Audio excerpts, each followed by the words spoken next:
স্বয়ং নারায়ণ এসে দাঁড়িয়েছে।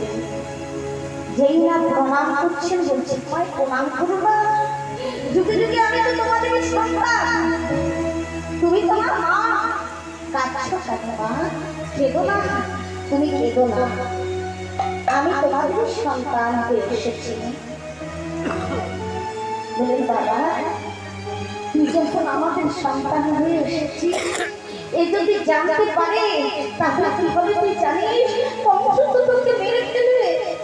চিন্তা করো না, এর জন্য তোমাদের কোনো দুঃখ নেই, তোমরা কষ্ট পেও না।